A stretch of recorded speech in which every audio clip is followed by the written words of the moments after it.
Sultan-ı Resul Şah-ı Mehkeri efendim, tuj bona beçareyan devleta her heri efendim.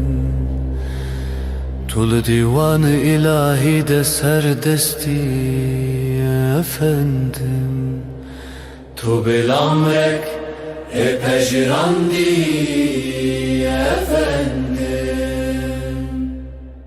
Tu Ahmedu Mehmudu Mehmedi efendim. Tu ji Xwedê bona me sultanê piştevanî efendim. Tu cihêro nahiya ruhen bebeden. Tu xakê rûyê melekanı. Tu eyne ya didara xuya bûnê.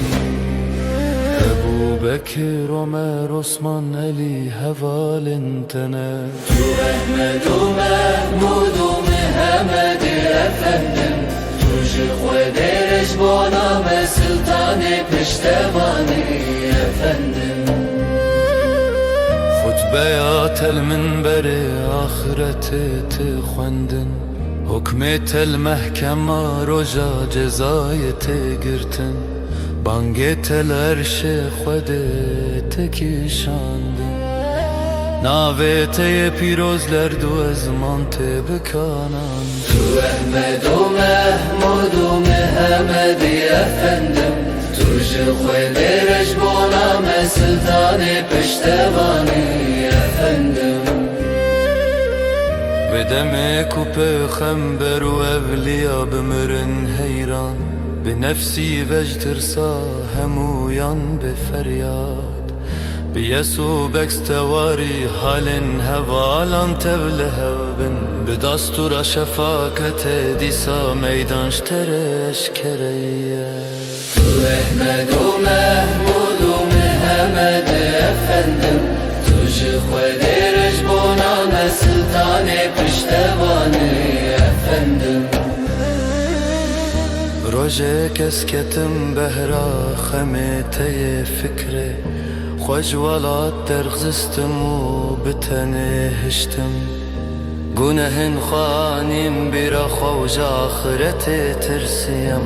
Vê dest pêkê ji min re pêxemberek nîşan da. Tu Ahmedu Mehmudu Mehmedi efendim. Tu ji Xwedê bona me sultanê piştevanî efendim. Em hêvî darin, em bi Yesû ax nekin. Em sermaya xwe ya îmanê winda nekin. Em deriyê te dev ji xwe berdevin û ji ajan penah nekin. Em bi tu kesî vel serxêya te nerin. Tu Ahmedu Mehmudu Mehmedi efendim.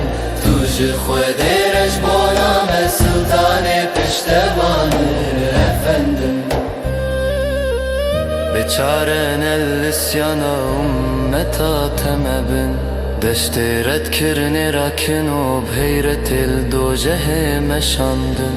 Rehm bike gelo bagirê firketa xwe neşewitînin. Bi tevahî xulamê te galibê tê ku jî dev ji ber nekin. Tu Ahmed